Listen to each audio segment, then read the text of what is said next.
La historia de David y Goliat ha resonado a través de generaciones. Es un relato atemporal de valentía contra obstáculos abrumadores, un testimonio del poder de la fe frente al miedo. Todos hemos oído hablar del joven pastor, David, que se atrevió a enfrentarse al poderoso gigante filisteo, Goliat. Armado solo con una honda y 5 piedras lisas, David se enfrentó a un temible guerrero vestido de bronce y blandiendo armas que podían partir a un hombre en dos. La victoria de David no fue un triunfo de la fuerza física, sino una victoria de la fe. Él declaró: «Tú vienes a mí con espada, lanza y jabalina, pero yo vengo a ti en el nombre del Señor Todopoderoso».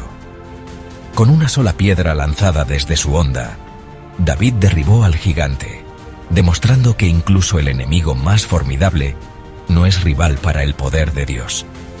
Esta historia icónica ha inspirado a innumerables personas a enfrentarse a sus propios gigantes, a creer en lo imposible y a confiar en la fuerza de un Dios que está a su lado.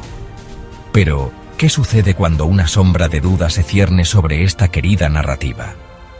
En el libro de 2 de Samuel, surge un versículo aparentemente contradictorio que desafía la comprensión tradicional de la muerte de Goliat. 2 de Samuel, capítulo 21, versículo 19, afirma que Elhanán, hijo de Yare-Orehim, fue quien mató a Goliat. Este giro inesperado da un vuelco a la narrativa familiar, lo que nos lleva a preguntarnos: ¿venció realmente David a Goliat o hay más en la historia de lo que parece? Para comprender realmente el significado de la derrota de Goliat, debemos profundizar en el contexto histórico y cultural de la época. La Biblia habla de gigantes que vagaban por la tierra, infundiendo miedo en los corazones de los israelitas. Estos no eran simplemente individuos altos, eran una raza aparte, envuelta en el misterio y de la que se susurraba que poseía una fuerza sobrenatural. Se decía que los refaítas, cuyo mismo nombre evoca imágenes de sombras y espectros, eran descendientes de una raza primordial que precedió a la llegada de los israelitas a Canaán. Su presencia servía como un recordatorio constante de los desafíos que aguardaban al pueblo elegido de Dios. Los anaquitas, otra tribu de gigantes, eran conocidos por su formidable estatura y su intimidante fuerza. Estos gigantes habitaban la región montañosa de Hebrón, una región que más tarde se convertiría en un símbolo de la fidelidad de Dios al dar poder a Caleb para expulsar a estos temibles enemigos. Goliat, con su imponente altura, su armamento superior y sus arrogantes alardes, encarnaba la esencia misma de estos gigantes. Representaba los obstáculos aparentemente insuperables que se interponían entre los israelitas y el cumplimiento de las promesas de Dios. El conflicto entre los israelitas y los filisteos era algo más que una mera disputa territorial. Era un choque de culturas, una batalla entre dos cosmovisiones muy diferentes. Los filisteos, un pueblo tecnológicamente avanzado que había dominado el arte de la forja del hierro, suponían una amenaza significativa para la incipiente nación de Israel. Su armamento superior, unido a su estratégica ubicación costera, les daba una clara ventaja en la guerra. Pero la verdadera batalla no se libraba en el campo de batalla, sino en los corazones y las mentes del pueblo. Los filisteos, con su panteón de dioses y diosas, representaban una forma de vida que se oponía directamente al pacto de los israelitas con Yahvé, el único Dios verdadero. Las burlas de Goliat no eran meras ofensas lanzadas a través del campo de batalla, eran un asalto directo a los cimientos mismos de la fe de Israel. Su desafío a un combate singular era un intento calculado de socavar la confianza de los israelitas en el poder y la protección de Dios. Los filisteos pretendían desmoralizar y desmoralizar a sus enemigos, con la esperanza de obtener una rápida victoria que aplastara el espíritu de Israel. La respuesta de David al desafío de Goliat no fue de bravuconería ni de abandono imprudente. Fue un acto de fe inquebrantable, un testimonio de la valentía que brota del corazón de quien confía en las promesas de Dios. Mientras los experimentados soldados de Israel temblaban ante el poderío de Goliat, David vio la oportunidad de glorificar a Dios y defender su nombre.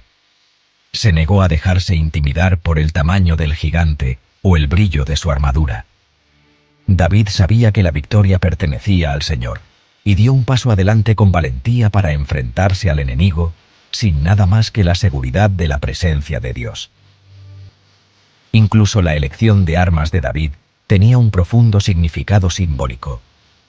La honda, una herramienta de pastor utilizada para proteger a su rebaño de los depredadores, representaba la confianza de David en la guía y la provisión de Dios. Era un arma de precisión y habilidad que demostraba que Dios no necesita de la fuerza bruta para lograr sus propósitos.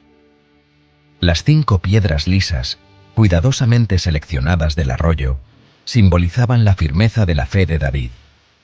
Eran un recordatorio tangible de la fidelidad de Dios, de su ayuda siempre presente en los momentos de angustia.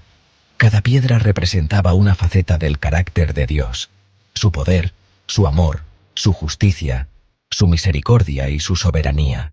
Sección 5. Una sombra de duda. El intrigante caso de Elhanán, en 2 de Samuel 21:19. Justo cuando creemos haber comprendido todo el peso de la victoria de David, un desconcertante versículo de 2 de Samuel 21:19 introduce una bola curva en la narración. Dice así: Elhanán, hijo de Chare-Orejim, el de Belén, mató a Goliat, el gigante, el asta de cuya lanza era como el rodillo de un telar. Esta afirmación, aparentemente contradictoria, ha desconcertado a teólogos y estudiosos de la Biblia durante siglos. ¿Cómo es posible que se atribuya a 2 individuos distintos la muerte del mismo gigante? ¿Socava esta discrepancia la veracidad de las Escrituras? ¿O existe una explicación más profunda que armonice estos relatos aparentemente contradictorios? La respuesta, como ocurre con muchas aparentes contradicciones de la Biblia, reside en un examen cuidadoso del texto, teniendo en cuenta el idioma original, el contexto cultural y las posibles variaciones textuales que pueden haberse deslizado a lo largo de siglos de copia y traducción. Sección 6. Desenmascarando la verdad. Escudriñando las pruebas textuales y los posibles errores. Una explicación plausible de la discrepancia reside en la posibilidad de que se produjera un error de los escribas durante la transmisión del texto bíblico. Los antiguos escribas, a pesar de ser meticulosos en su trabajo, no eran inmunes a los errores humanos. Una sola palabra omitida o transpuesta podía tener ramificaciones significativas para el significado de un pasaje. En este caso, es posible que el nombre de Goliat en 2 de Samuel 21:19 se insertara por error en lugar del nombre de otro gigante. Esta teoría cobra mayor fuerza si examinamos un pasaje paralelo en 1 de Crónicas 25, que dice: Elhanán, hijo de Jair, mató a Lahmi, hermano de Goliat, el gigante, el asta de cuya lanza era como el rodillo de un telar.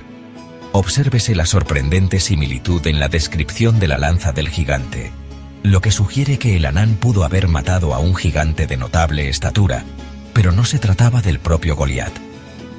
Es posible que, con el tiempo, los nombres se fusionaran, dando lugar a la discrepancia que vemos en 2 de Samuel 21:19. Sección 7. El plan inquebrantable de Dios. Comprender la soberanía y el propósito de Dios. Esta aparente contradicción, en lugar de socavar nuestra fe, nos da la oportunidad de profundizar en la comprensión del carácter de Dios y su plan soberano. Nos recuerda que Dios no está limitado por el entendimiento humano ni confinado a patrones predecibles. Él obra a través de una variedad de individuos, cada uno con sus propios dones y llamamientos únicos, para cumplir sus propósitos. La victoria de David sobre Goliat sigue siendo un testimonio del poder de la fe y la valentía, incluso frente a obstáculos abrumadores. La hazaña de Elhanán, por otro lado, pone de relieve el hecho de que el poder de Dios no se limita a un solo individuo o a un solo acontecimiento. Él continúa levantando héroes, grandes y pequeños, para enfrentarse a los gigantes de cada generación. La aparente discrepancia de estos relatos no disminuye la autoridad ni la fiabilidad de las Escrituras. Al contrario, nos invita a profundizar, a lidiar con las complejidades del texto y a emerger con una comprensión más matizada y profunda de la palabra de Dios. Sección 8. Más allá de la superficie. Abrazando una comprensión más profunda de las Escrituras. La Biblia no es una colección de historias simplistas o de lecciones morales fáciles de digerir. Es un rico tapiz de historia, poesía, profecía y ley, tejido por la mano de Dios para revelar su carácter y su plan para la humanidad. Al acercarnos a las Escrituras, debemos hacerlo con humildad, reconociendo que somos seres finitos que intentan comprender lo infinito. Las aparentes contradicciones no deben detenernos, sino más bien encender en nosotros la pasión por profundizar, por buscar la guía del Espíritu Santo y por abrazar la plenitud de la revelación de Dios. La Biblia es un libro vivo, y su mensaje sigue resonando con poder y relevancia en nuestras vidas hoy en día. Al estudiar sus páginas, somos transformados por su mensaje, desafiados por sus verdades y equipados para enfrentarnos a los gigantes de nuestras propias vidas. Sección 9. Una llamada a la acción. Profundiza en la palabra y abraza sus misterios. La historia de David, Goliat y Elanán nos invita a emprender un viaje de fe, a profundizar en los misterios de las Escrituras y a descubrir la riqueza que aguarda a quienes buscan a Dios con todo su corazón. No huyamos de los pasajes difíciles ni de las aparentes contradicciones, sino que acerquémonos a ellos con curiosidad, humildad y voluntad de aprender. La Biblia es un tesoro de sabiduría y orientación, que ofrece esperanza, aliento y consejos prácticos para navegar por las complejidades de la vida. Al sumergirnos en sus páginas, somos transformados por su mensaje y capacitados para vivir vidas que reflejen el amor, la gracia y la verdad de Dios.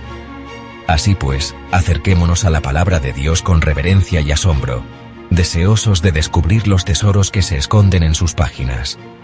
Estudiémosla con diligencia, meditemos en sus enseñanzas y dejemos que su mensaje moldee nuestros pensamientos, palabras y acciones. Porque en las páginas de las Escrituras encontramos al Dios vivo, que nos habla, nos guía y nos capacita para vivir vidas con propósito y significado.